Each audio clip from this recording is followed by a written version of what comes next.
This is Prowl 1701, and we're here today to do my first Saberforge review. It is on the Saberforge Exhalted, which is a thin neck saber they offer. They offer more than one. They have the Prodigal Son, which is pretty much Luke's Return of the Jedi saber. The Redeemer, which is Obi-Wan Kenobi's Episode 4 saber. And then they offer this one, which is kind of its own thing, which I like because it doesn't have an activation box, which can get in the way of your hands. So it's much more comfortable to hold. Go ahead and give it a look here. It's got a the emitter. You see the little detailing right there. There, black and gold neck, which is actually pretty similar to their Redeemer neck, except for this part's black instead of that bronze copper color. Another granite section here, kind of similar to Luke's Return of the Jedi, except for it's got these little grooves in here, more like Obi-Wan Kenobi's Episode 4 saber, which I'll come back to that in just a minute. Got our activation switch and our kill key. They have switched to a new style of kill key, which I'm not overly fond of, and I was very glad that when they sent me this one, it had the old style kill key on it. The new style kill key looks like this. It's on my Disciple I got, which I'll do in another review. And I don't really care for that. But this old one looks great, and I'm really glad they sent it. It came with it on it. The pommel's fantastic. It's nice, it's out of the way, and it's really detailed. I like the CoverTech wheel. It's placed out of the way, it's on the back, and absolutely nowhere near where my hands go on it. So I never have to worry about it getting in my way, because I pretty much grip my right hand here and my left hand down there. It's got a good length to it, but it's still comfortable to hold. The saber has more weight to the hilt itself than I'm used to, but it's in a good way. The saber's very balanced. The blade is really thick. I think it's about the same thickness as an Ultra Saber's heavy grade. I'm not positive, but I believe I'm correct on that. And it actually goes with the hilt really well. It's despite the size of it, if y'all have ever seen my other reviews, you know I'm a smaller guy. I'm 5'6", and I'm very tiny. And I usually have trouble with larger hilts or heavier hilts. I can't spin them as well as I can the light ones, but I don't really have any trouble with this one. I can use it pretty comfortably, surprisingly so. The only issue I have is coming back to these is this right here gets a little uncomfortable. After swinging it around right there, it kind of digs into your hand. It doesn't cut you, but you can see how my hands turns white right there. After swinging it around like that, it starts to irritate, almost callus or blister my hand. Just for a quick look, I wish they had done it more like the Ultra Saber's Archon V3, or as Saberforge does their own Prodigal Son, where it was one solid piece like this. That's actually really comfortable to hold, and has never really caused me any issues when it comes to that. But that right there does cause a little discomfort after a short period. This part looks really nice. I'm really happy with how that turned out. The saber looks great. It has a 32-inch blade on it with a pointed tip. All theirs come with a pointed tip. Ultra Sabers offers a round or pointed tip, but I really like the pointed tip on it. It fits the rest of the blade. The blade is somewhere, it's hard to describe how the blade looks. It's kind of like if the Ultra Saber's mid-grade blade and Ultra Edge blade had a baby. It's kind of in the middle. It's not transparent, but it is kind of I don't even know if I want to say translucent. You almost think you can see through it. And Saberforge champion tiers. This is a champion tier saber. They offer different tiers: warrior, champion, hero, and one other one. I think it's initiate. This is the champion one, so it has sound. This one has the Viridian soundboard. Their champion sabers come in either a Viridian soundboard, which is their light sides font, or their Crimson soundboard, which is their dark side font. And this is more a light side saber, so I went with the Viridian font. So here's the kill key. Again, it has a recharge port built in, so I never have to take batteries out. I just plug it into the wall and plug it into the saber like I've got going on here with my other Saberforge saber I'll review later. See, I've actually got it charging right now. I've got it plugged into the wall. I really like Dr. Pepper. Got it plugged into the wall, and then I've got the other end plugged into the saber, charging it.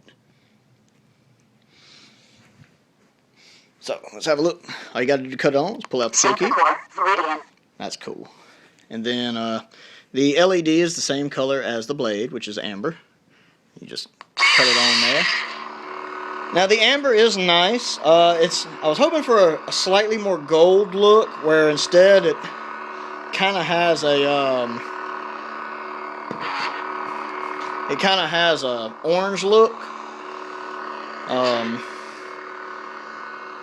The way it's showing up on camera right now, if it showed up like that in real life, I would have been happy. It looks more yellowish or gold, which this is actually closer to the color here, but the blade looks kind of an orangish. It still looks good. I like it. I'm not disappointed with it. I'm probably going to have to charge it soon. I haven't had a chance to do that yet.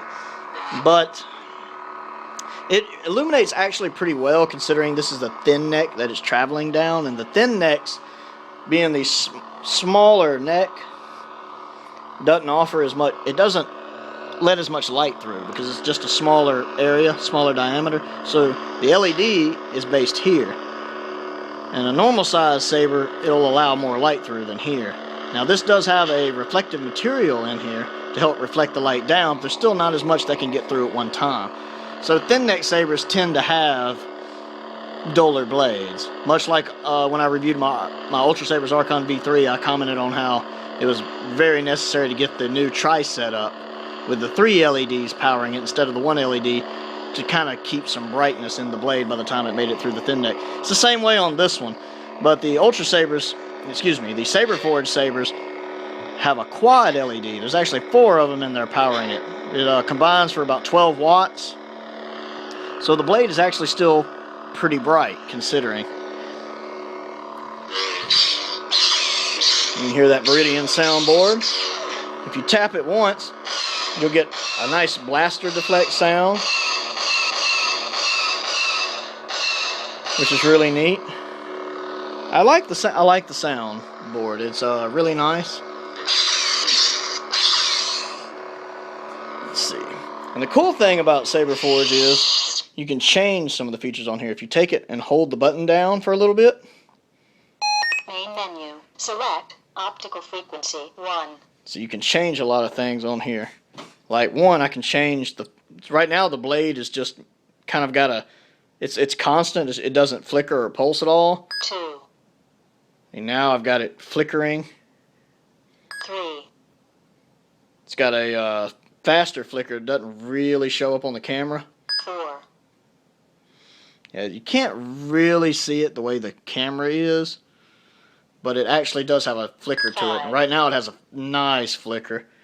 It just doesn't show up as well as I'd like, because what you see on camera is not how it looks in person. The camera does overexpose.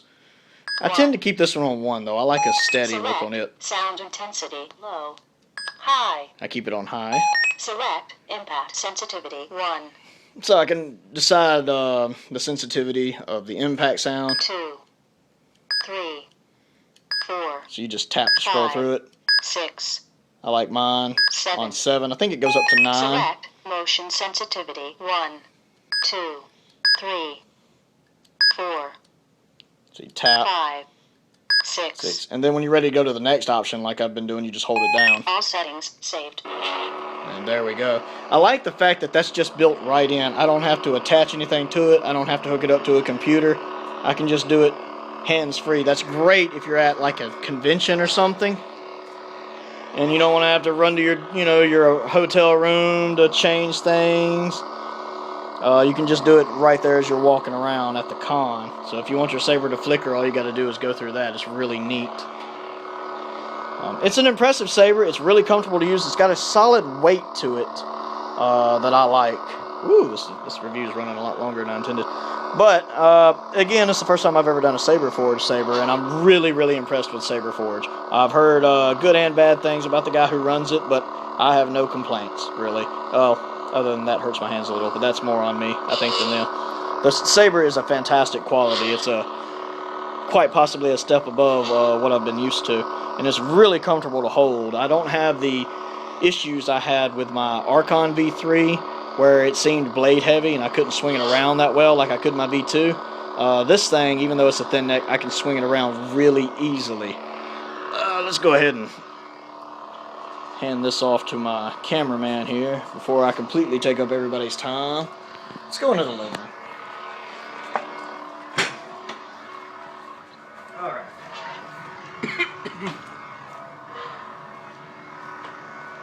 Alright. Just to kind of give an idea what it looks like when I'm holding it. I'm 5'6". I weigh maybe 130 pounds, I hope.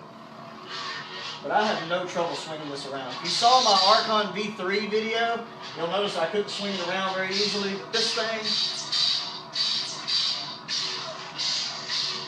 despite the fact it has a thick blade, I think on par with Ultra Saber's heavy grade blade, and despite the fact it's a thin neck, I don't have any trouble with it.